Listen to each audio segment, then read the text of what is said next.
E aí, cachorreiros e gateiros, nessa série de vídeos falando sobre a minha carreira, sobre a minha trajetória profissional, hoje eu vou abordar como que eu entrei, como que eu descobri essa área de adestramento, de comportamento canino. Como eu falei no último vídeo, se você não assistiu, eu vou deixar o link na descrição aqui embaixo. Em 2009, eu tive que voltar para São Paulo. Já bióloga e mestre em psicobiologia, eu não sabia exatamente com o que trabalhar, mas minha paixão por animais continuava. Então eu busquei a Flávia Barraque, uma coach. Naquela época não tinha esse preconceito de hoje com coach, então era uma profissão muito valorizada e eu fiz questão de buscar essa profissional. E nessa mesma época eu ganhei o Cronos, que eu já contei pra vocês, aquele Golden Retriever fofinho, delicioso. E como um bom Golden Retriever, ele era completamente maluco. Ele chegou pra mim com 62 dias, uma bolinha de pelo, uma coisa fofinha que destruía a casa inteira. Sem saber como lidar com o Cronos, eu fui falar com a veterinária dele. E ela me falou: Luísa, se você que é mestre em comportamento animal não sabe lidar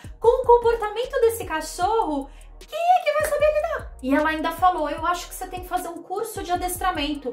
Procura o professor Mauro Latzman, lá da PUC, que ele vai te explicar melhor sobre isso. E eu, na minha cara de pau linda, maravilhosa de sempre, liguei para o professor Mauro, que hoje eu sei que ele é uma das referências de comportamento canino do Brasil, mas naquela época eu não sabia, e na minha cara de pau eu liguei para ele, falei: oi, professor, tudo bom? Você não me conhece, mas eu terminei meu mestrado há pouco tempo em psicobiologia e daí eu queria enveredar para a área de comportamento canino. Como que eu faço? E daí ele foi extremamente simpático e atencioso comigo e falou: olha, você tem duas possibilidades. Uma, se desenvolver enquanto adestradora, e a segunda, fazer um doutorado e se especializar ainda mais na parte de comportamento canino. Doutorado naquela época não era uma possibilidade. Então, junto com a minha coach, a Flávia, a gente foi buscar um curso de adestramento que pudesse ajudar nessa fase da minha vida. O meu grande problema na época era contar pra minha mãe. Como é que eu ia chegar pra ela e falar: então, mãe,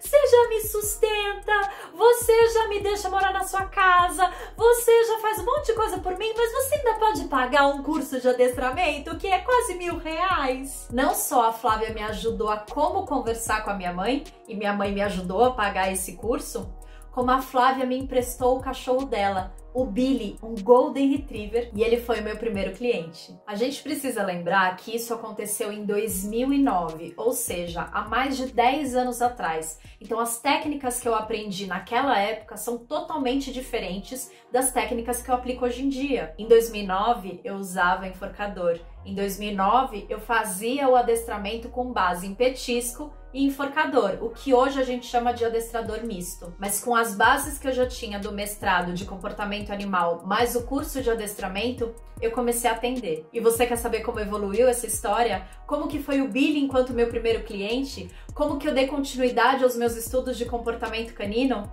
É no próximo vídeo. Até lá!